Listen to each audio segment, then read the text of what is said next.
Tonight, a terrifying close call at one of the nation's busiest airports.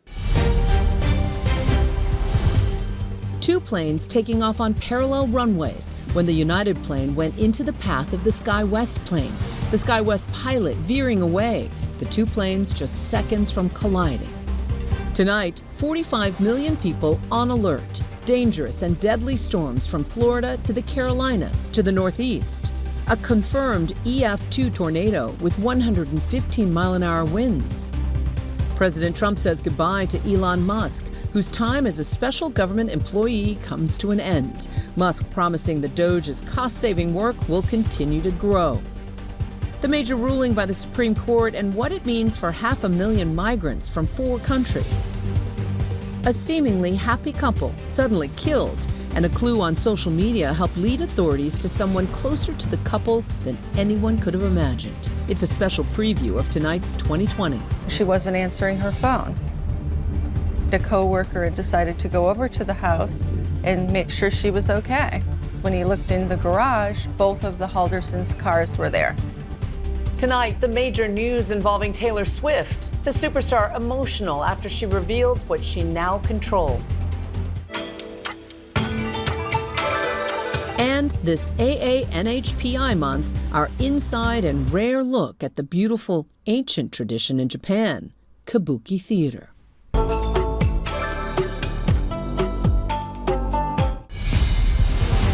From ABC News World Headquarters in New York, this is Prime with Lindsay Davis. Good evening, everyone. I'm Juju Chang in for Lindsay Davis. Thanks so much for streaming with us. We begin with yet another dangerous close call for 2 passenger jets at a major American airport. A pair of commercial jets with a combined 150 souls on board were taking off from San Francisco International Airport on parallel runways at the same time when a United plane made an unauthorized turn and almost collided with a smaller SkyWest jet. Air traffic control urgently ordered the United plane to change course. Yeah, 1152, turn left heading 280 immediately. It's the latest in a string of close calls just as the summer travel season kicks off, and this one could have resulted in a catastrophe. Trevor Ault joins us leading off from California. Tonight, frightening new details emerging from a recent close call at San Francisco International Airport. A pair of commercial jets, one from United, the other SkyWest, taking off at the same time on parallel runways earlier this month when the United plane suddenly turned into the path of the SkyWest plane. That SkyWest jet veering out of the way to avoid a potential disaster. 5273, we're moving to traffic. Air traffic control demanding an urgent course correction. Yeah, 1152, turn left heading 280 immediately. 11 left 280. 280 immediately. Tracking data from Flight Radar 24 shows the planes were less than 2,000 feet apart laterally and a mere 275 feet apart vertically. Yeah, 1152, how'd you wind up over there? In a statement, the FAA says that United plane turned without authorization. The agency is investigating the event. Very, very close. And we know that the regional jet maneuvered away from the United jet. So they saw it, looked out the window and said, oh my gosh, we got to move. And they turned behind the United jet. If they hadn't done that, it would have been even closer. And Juju, there were more than 150 people on board those 2 aircraft. Of course, this is the latest in a string of close calls that we've seen on U.S. runways this year. Juju? Trevor Ault, thank you. We turn now to the scene in the Oval Office today as President Trump bid farewell to Elon Musk. What Elon Musk admitted about government spending and his role in Doge. Also tonight, the Supreme Court handed the president a major victory on immigration that ends humanitarian protections for more than 500,000 legal immigrants. Here's Rachel Scott. Tonight, President Trump giving an Oval Office farewell for Elon Musk, the world's richest man now stepping away from his role as a special government employee, slashing federal agencies and firing thousands of government workers. Elon gave an incredible service, nobody like him, and he had to go through the slings and the arrows, which is a shame because he's an incredible patriot. Musk says he will continue to serve as an unofficial advisor to the president. Musk now acknowledging his job was an uphill battle, and in the end, not coming close to the $2 trillion in savings he originally promised. So I think the DOGE team is doing an incredible job. They're going to continue doing an incredible job. His departure comes after he broke with the president over his budget bill and the level of spending in it.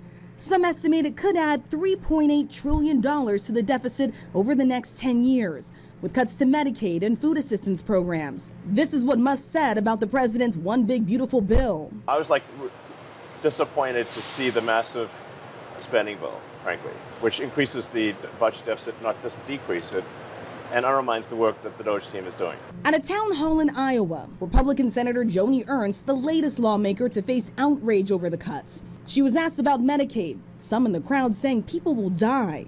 Her response making news. People are not, well, we all are going to die.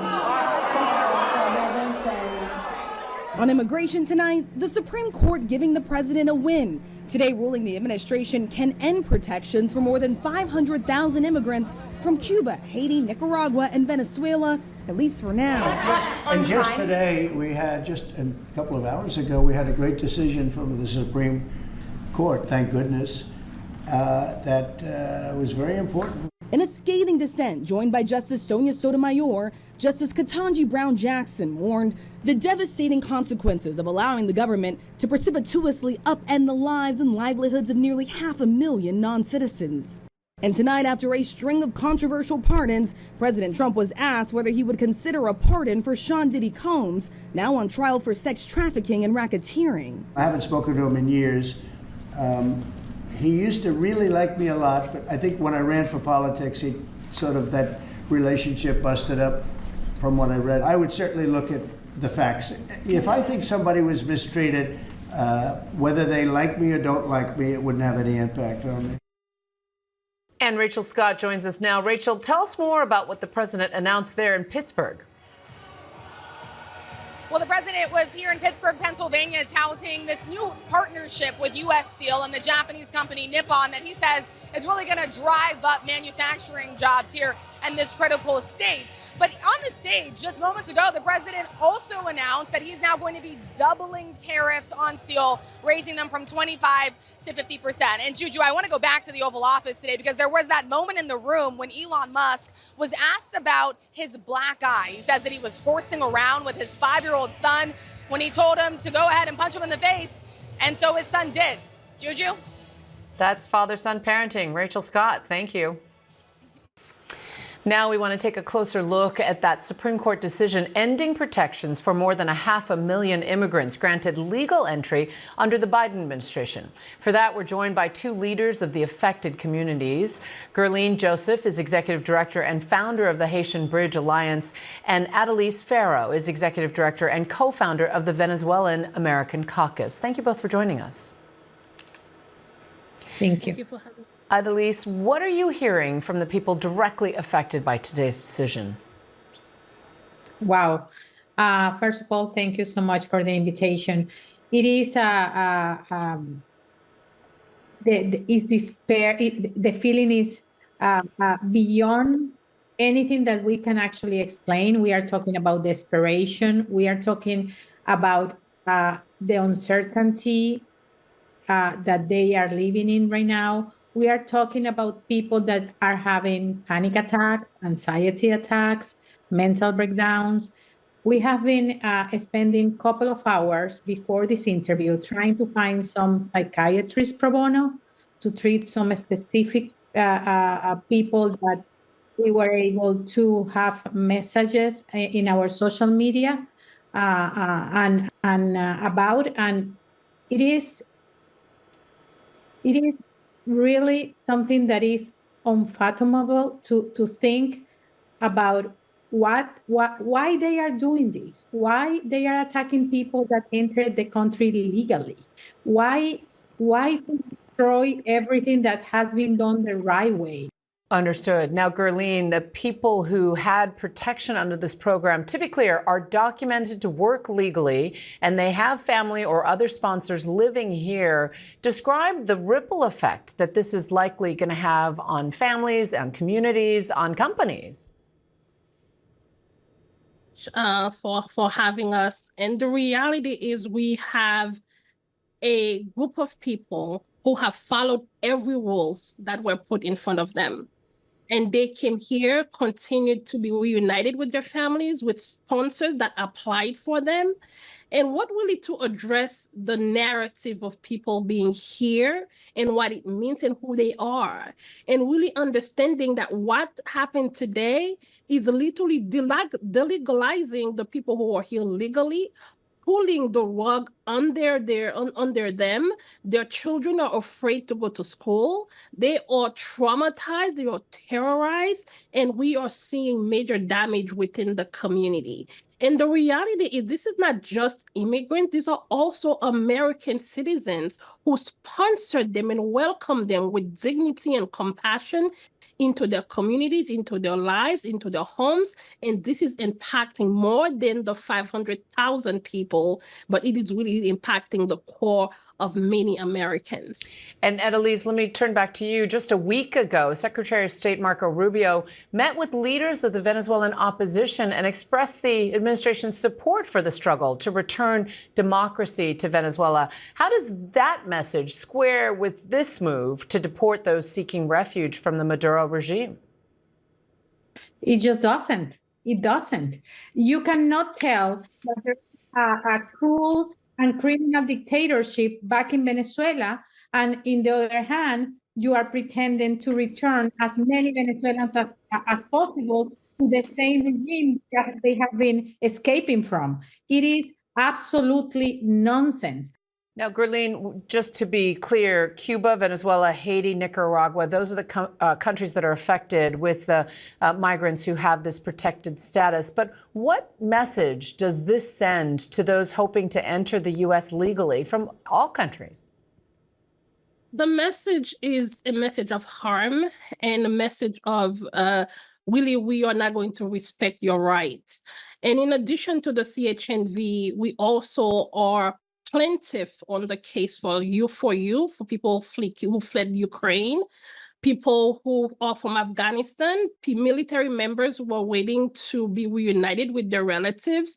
So in addition to the CHNV program, we are also really seeking relief for other humanitarian programs for countries like Ukraine, Afghanistan, and others. So really understanding what is happening, it is more than just immigration. It is delegalizing the people who have legal status, but an attack of the very core of who we are as a country, who we are as really trying to do the right thing. And we know that we're talking about hundreds of people, hundreds of thousands of people whose lives hang in the balance as this case returns now to the First U.S. Circuit Court of Appeals. This legal battle will continue. Gurleen Joseph, and Annalise Farrow, thank you both for joining us. Appreciate it. Thank you. Now to the sex trafficking trial of Sean Diddy Combs. In New York City today, the jury heard searing new testimony from the hip-hop mogul's former assistant, who claims Combs repeatedly sexually assaulted her. Aaron Katursky is at the courthouse. After his one-time assistant testified Sean Combs sexually assaulted her, the defense today confronting the woman known by the pseudonym Mia with dozens of her emphatic Instagram posts calling Combs a legend, her mentor, and an inspiration. That's the person who has traumatized you, defense attorney Brian Steele asked. Why would you promote the person who has stolen your happiness? It was a very confusing cycle of ups and downs, Mia testified. I was young and manipulated and eager to survive. Combs denies sexually assaulting anyone, but Mia testified it happened more than once. Federal prosecutors say Combs subjected Mia to forced labor, including sex, as part of the criminal enterprise they accuse him of running, which he also denies. Mia called working for Combs chaotic, toxic, and terrifying. But the jury today saw a text she wrote after losing her job. I'm going to kill myself. My life is over. The defense asked, isn't this great? You're away from your abuser. In hindsight, fantastic, but at the time, the worst thing ever, Mia answered. This was the only world I knew for 24 hours a day for 8 years. Our thanks to Aaron Katursky. Tonight, 45 million people are under a tornado or severe weather watch as dangerous storms are making their way from Florida to the Carolinas and into the Northeast. At this hour, there is a tornado watch up the East Coast from North Carolina to New Jersey, including Washington, D.C. and Philly. Already, a confirmed EF2 tornado slammed Kentucky with 115-mile-an-hour winds, killing one person and destroying homes. ABC's Stephanie Ramos is tracking the damage so far. Tonight, nearly 45 million on alert for powerful storms targeting the East Coast after a deadly 24 hours left a trail of destruction in the heartland. Southeast of Louisville, a confirmed EF2 tornado with 115-mile-an-hour winds tearing up this neighborhood. This SUV flipped on top of a flattened home. A small area was hit, but it was devastating. Authorities in Washington County, Kentucky say at least one person was killed here and 14 more hurt, including a 3-year-old child. Outside Jacksonville, Florida, Thursday, multiple cameras catching a tornado crossing St. John's Highway. Is that a tornado? Yep. While south of Atlanta, don't move. Rachel Peters recording in the passenger seat as they nearly drive right into a tornado crossing Interstate 75. Homes in this Henry County neighborhood leveled. Families that rode it out say they could feel the walls shake. I ran for the closet and took cover. I got on my hands and knees, covered my head, and just started praying. I survived the tornado. My son, he survived. Trey Cheney says he and his 18-year-old son Malachi were sucked out of their home. In a split second, my house is gone. I just got out the hospital. I got this bruise on my head. Cheney, an actor who once starred on HBO's The Wire, says Malachi has broken ribs and a broken bone in his face.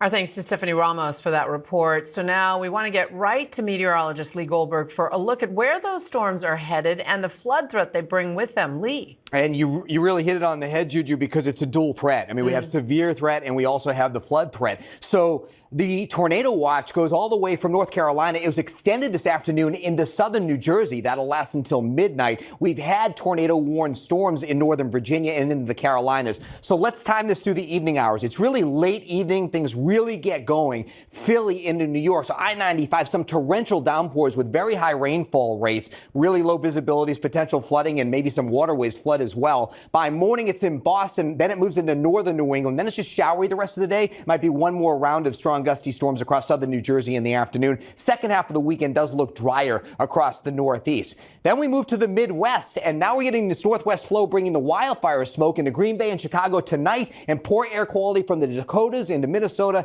and Iowa tomorrow. Juju? Berg, thank you, as always.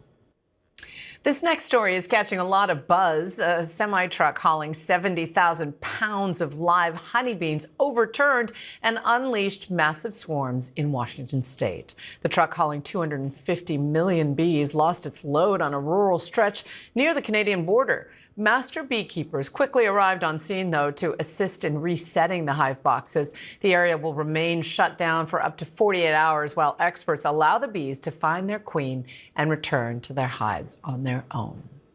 Former President Biden made his first public comments about his cancer treatment today. Biden said he feels good and is optimistic about his prognosis. Earlier this month, he revealed that he'd been diagnosed with an aggressive form of prostate cancer. It's all a matter of taking a pill, one particular pill. And for the next 6 weeks, and then another one. The expectation is we're going to be able to beat this. The former president spoke about the cancer and his treatment after a speech at a Memorial Day event in Newcastle, Delaware. Poignant tributes are pouring in tonight for actress Loretta Swit. She won 2 Emmys for playing Major Margaret Houlihan in the pioneering hit TV series. She and Alan Alda were the longest-serving cast members. And in the series finale in 1983, their 35-second kiss was seen by nearly 106 million viewers, still the most-watched single episode of any television series in American history. We remember Loretta Swit tonight in her own words. I would hope to be remembered as an artist who tried to use parts of her profession to further other arenas that were positive, that would be helpful. It's very satisfying for me to have nurses tell me that they became nurses because of watching me. And that's a very, very great compliment and a very wonderful thing to have done while I was having so much fun within my profession. What a legacy. Loretta Swit was 87 years old.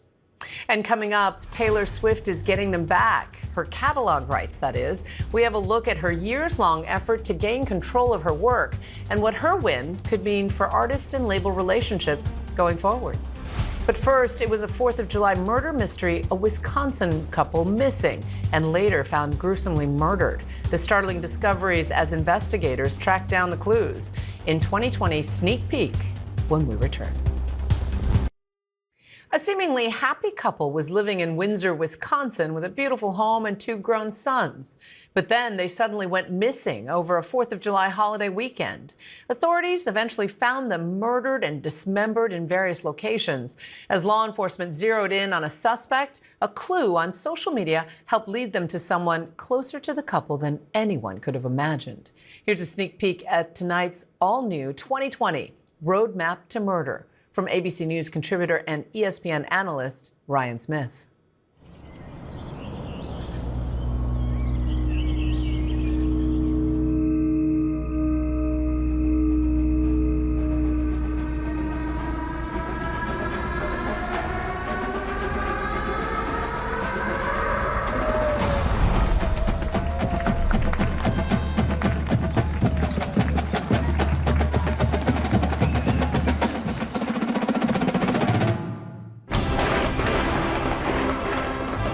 Of July. It's a day when people come together to celebrate our independence and the spirit of America. And that's what you'll see in Madison, Wisconsin. 4th of July celebrations have been going on all weekend, but of course Americans are going all out today. The lakes are really core to the identity of Madison. Just being around water, being around nature is really big to a lot of people here.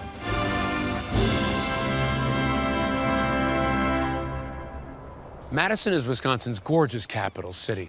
Built on a strip of land connecting Lakes Monona and Mendota, generations of families have come here to lay roots. But as residents of a small town just north of here would come to know, secrets, lies, and betrayal don't stop at these shores.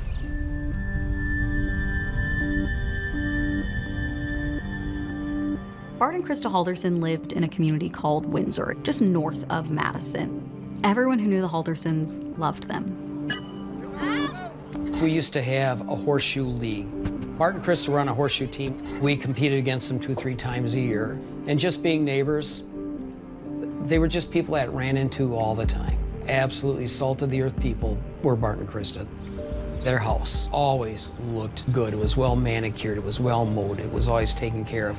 There were competitions in the neighborhood about who had the best lawn and who cared the most about their yards, and Bart cared about his yard. Krista is an administrative assistant for a local auto shop, and Bart is an accountant. Bart and Krista, they weren't rich, but they were comfortable. Yeah, they were just regular people trying to do their best. She was the youngest cousin, bright red hair. She was the baby of the family. Barbie Townsend grew up in Southern California, but would often visit her younger cousin Krista at the family's rustic cabin in northern Wisconsin. Krista was fun, energetic, creative. She just was very exuberant, very outgoing. Happy person, it sounds Very like. happy, yeah. Loved her lot in life. I know you got to know Bart a little bit later, but what was he like? I was happy for her that she found her person, and they were a really good team. They complemented each other. Definitely, definitely. You know, he would have his strengths and she would have her strengths, but they always were together. Barbie told me that nothing matters more to Krista and Bart than their 2 sons, Mitchell and Chandler. They poured themselves into their children. They did family nights, game nights. They would cook dinner, barbecue together. In spring 2021, Krista had sent a picture of them all standing together. She was so proud of them. Mitchell had been with his girlfriend at that time about 7 years, and Chandler had been with Kat maybe 2 years, on and off. Mitchell, the oldest, works in IT, and he lives with his fiancée, not far from his parents' home. And Chandler, an Eagle Scout, is a young man on the rise. He's working part-time for an insurance company, living at home while finishing his college degree. And that's not all. Chandler had told his family about this great job opportunity he had been given with SpaceX. He would move to Florida, and actually he would bring his girlfriend with him. Everything was going well for everyone. I don't know any family who wouldn't want to be in the situation the Haldersons were in. But in June of 2021, the Haldersons' good fortune takes a turn. Their eldest son, Mitchell, was diagnosed with diabetes. And then right after that, Their younger son, Chandler, fell down a flight of stairs at the Haldersons' home. He was taken to the hospital, and he was diagnosed with a head injury. In that picture, on Father's Day of 2021, standing next to Bart, he's got the brace on.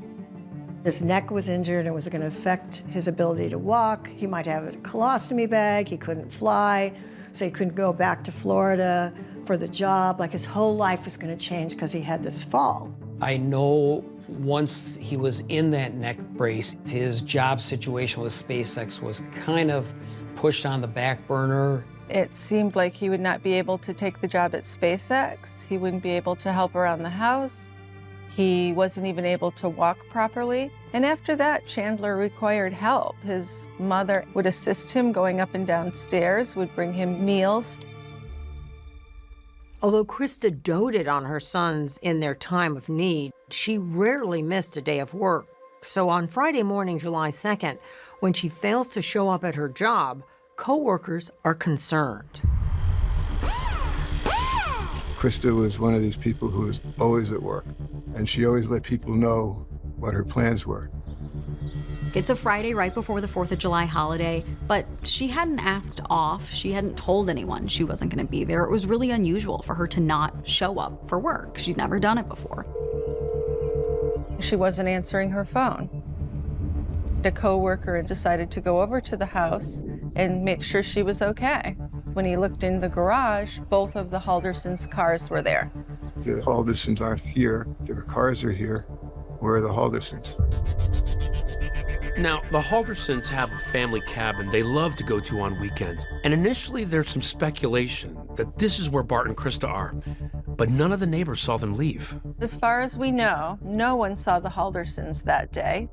They told their neighbors when they were going up to the cabin, who they were going to be with, where they were going to be. So for there to be so many unknowns about what happened that weekend was a little unusual. And when Krista fails to make a medical appointment on Monday, it really raises red flags.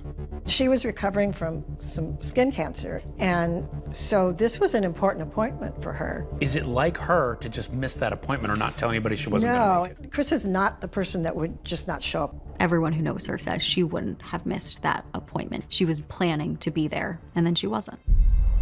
And that's when people really start to get concerned, because no one knows where Bart and Krista are. All of a sudden, my wife comes in the bedroom. She says, the Haldersons are gone. They're missing. My mind went to the bad spot, like, that is not right. It was just kind of disturbing for somebody that I know that well to suddenly be gone. What's going through your mind? Something's really wrong. I don't know what and why and how, but something's really wrong.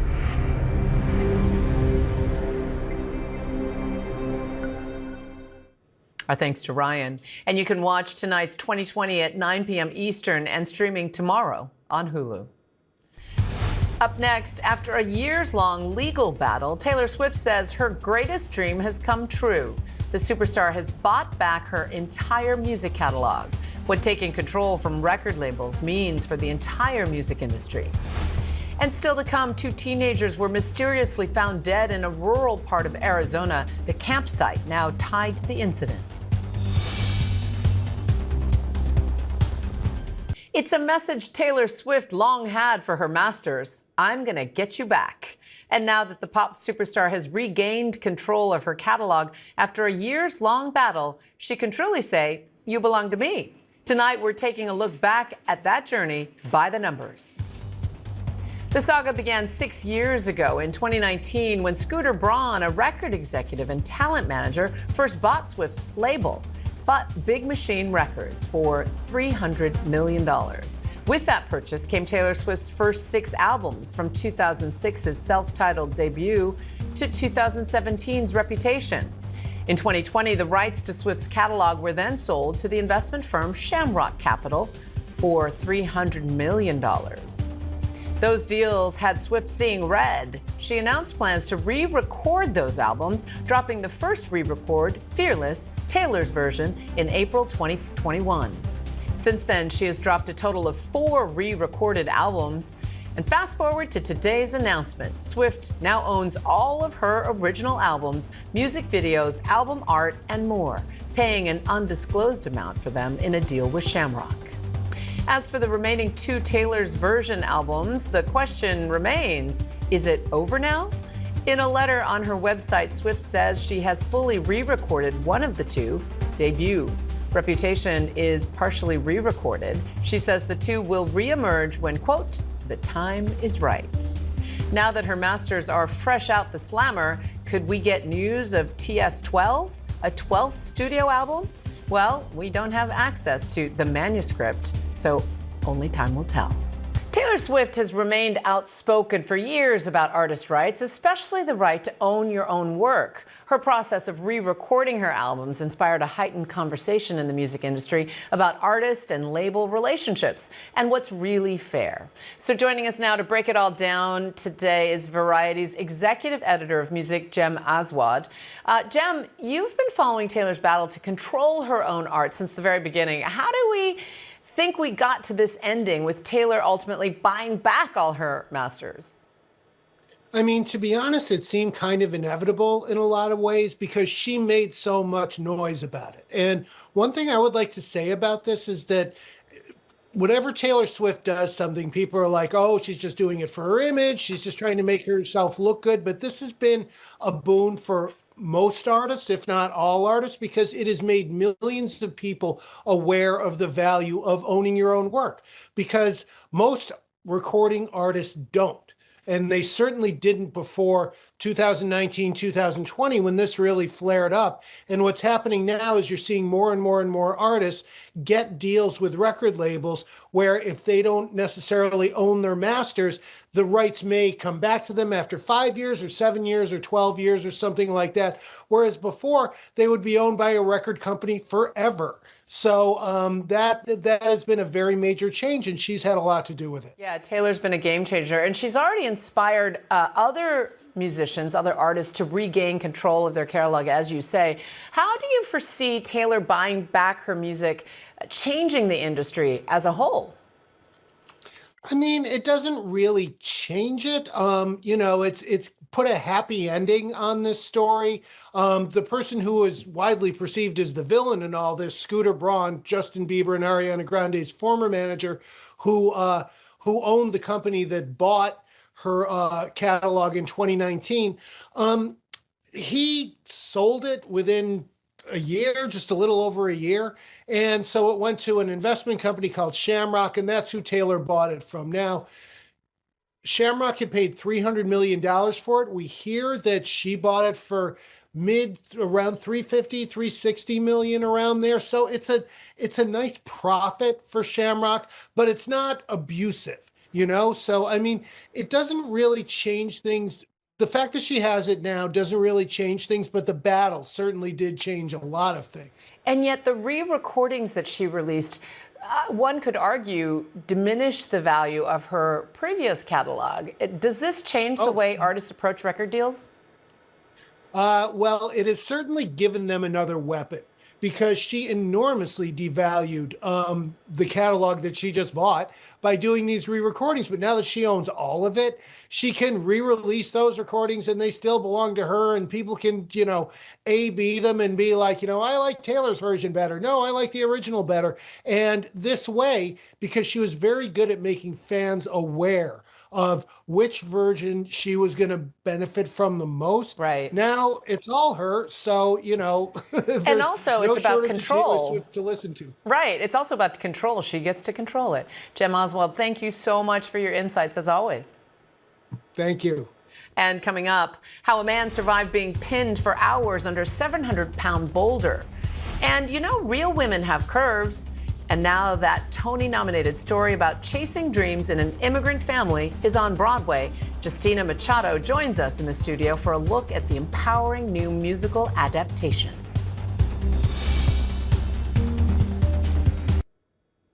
Police in Pennsylvania are searching for a rollerblading robber.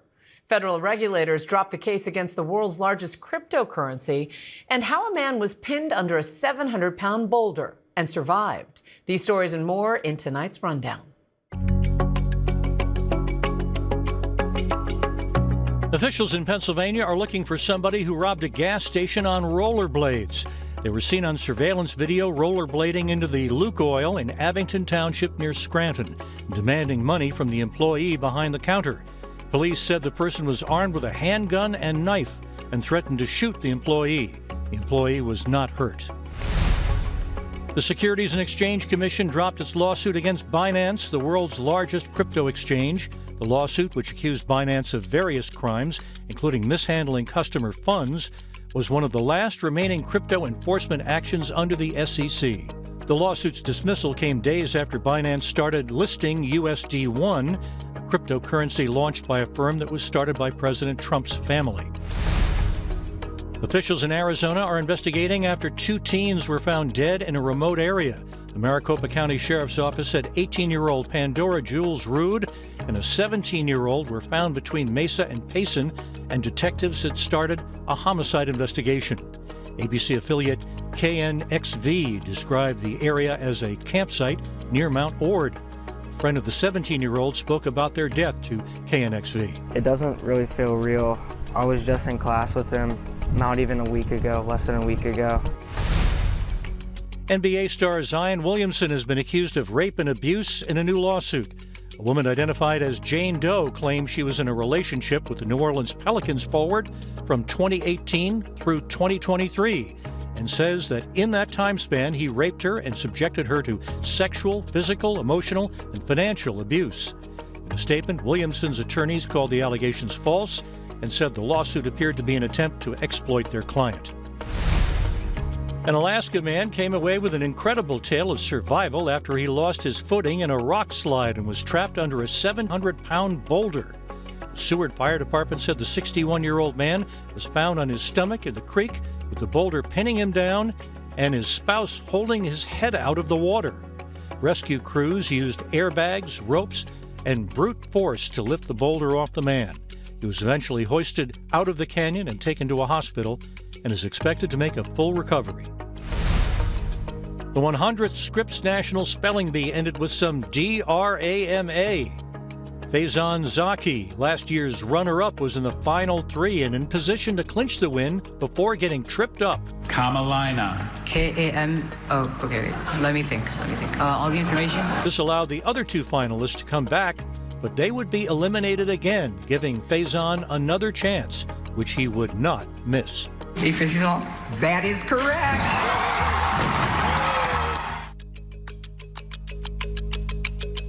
The immigrant experience takes center stage on Broadway in Real Women Have Curves, the musical, based on Josefina Lopez's play that inspired the hit film.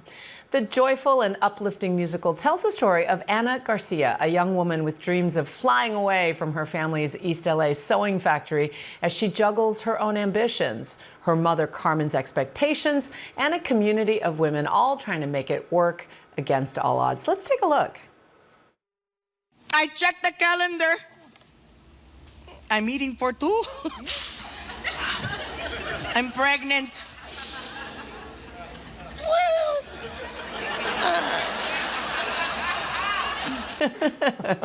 Real Women Have Curves. It's been nominated for 2 Tony Awards, including Best Featured Actress for Justina Machado, who joins us today in the studio. Congratulations. Thank you. How does it feel to be Tony nominated? It's incredible. I say this, and I really mean this.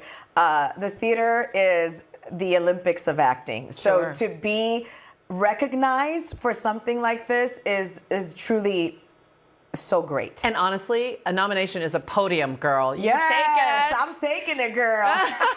That's so exciting. It is. It's very exciting. And to be able to do it in a show that so showcases your heritage. Yeah, and it's timely, it's relevant. It humanizes the immigrant story. It also is a universal story. Like you can relate to it. Anyone who's come from an immigrant family, anyone who's human, exactly, can relate to being the firstborn daughter or son that they don't want leaving, and you know the things that happen with all of that. And of course, we deal with immigration and all that stuff. That's always been, it's always been relevant. Absolutely. And actually, the more specific it is, the more universal it feels because it's real. I always say that. Yep. And yet you said it's timely. This is a very fraught time in the immigrant community, and we know that, you know, you play an undocumented immigrant living in LA with a daughter who's a U.S. citizen. How do you approach portraying all this during such a tense time in the country? I think it's powerful that we are doing something like this, where people feel seen and they feel heard and they don't feel alone. And you approach it with a lot of respect because it's powerful. It's powerful to be talking about something that is so relevant right now, and with respect, and you honor it, and you tell the truth.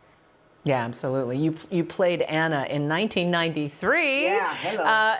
In the Real Women Have Curves early in your acting career. What's it like to come back and play Anna's mom? I never thought that would happen.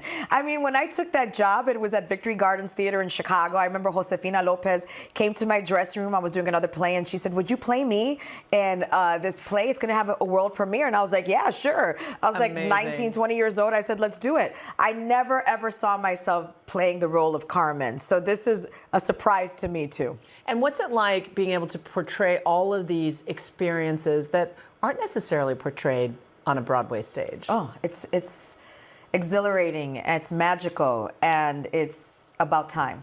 It's always time to represent. Absolutely. Represent. We say it all the time. And people that are privileged enough to see themselves all the time don't understand how much representation matters. You and I right here. It matters. I see you, Justina. I see you, too. Thank you so much for joining us, and good luck. Thank you. At the Tonys. Of course, Real Women Have Curves, the musical, is playing now at the James Earl Jones Theater on Broadway. Run, don't walk.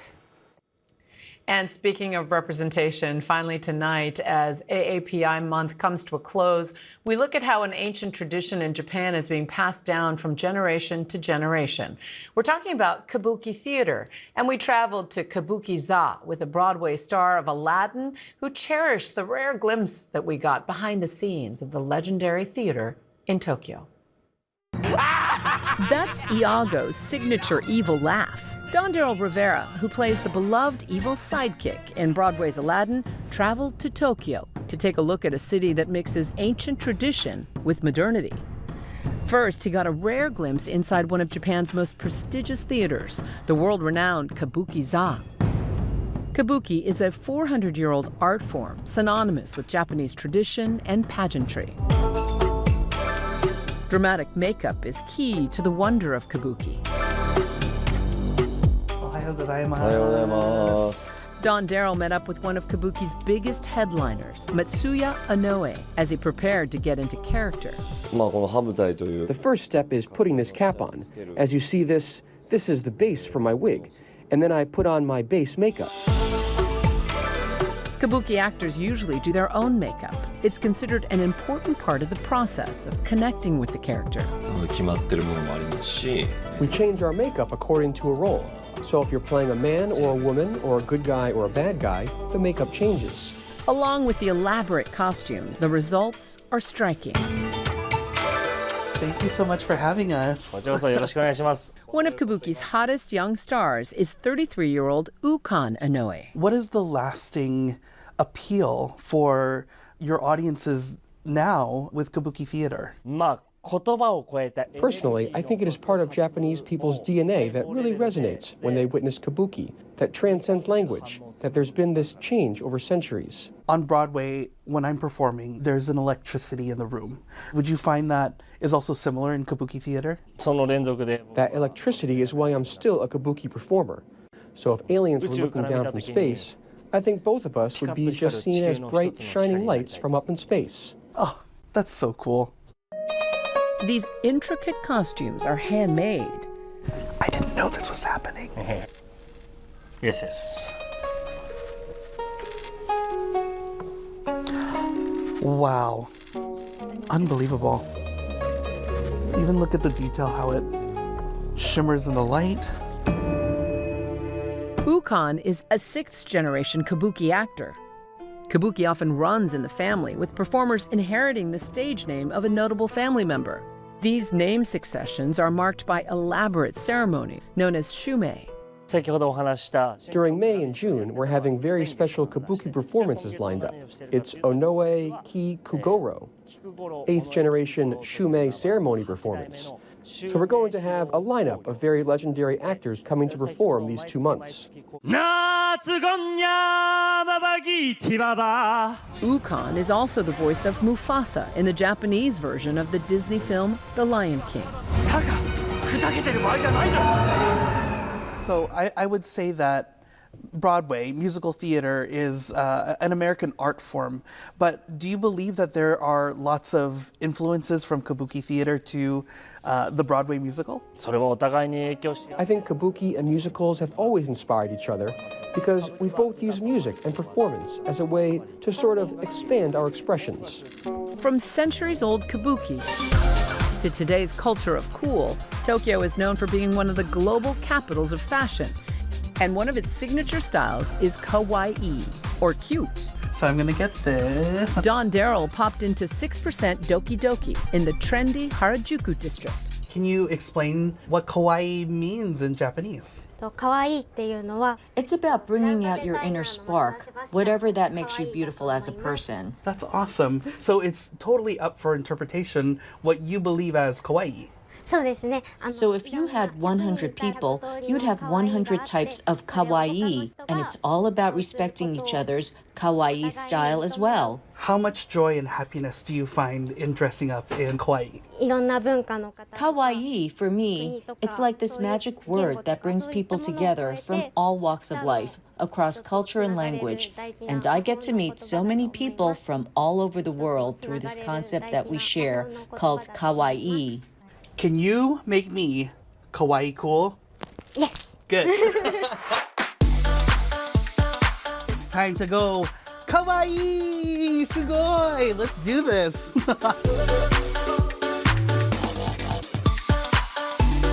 I think we found it. Well, Sasami-san, what do you think? Am I kawaii? Kawaii!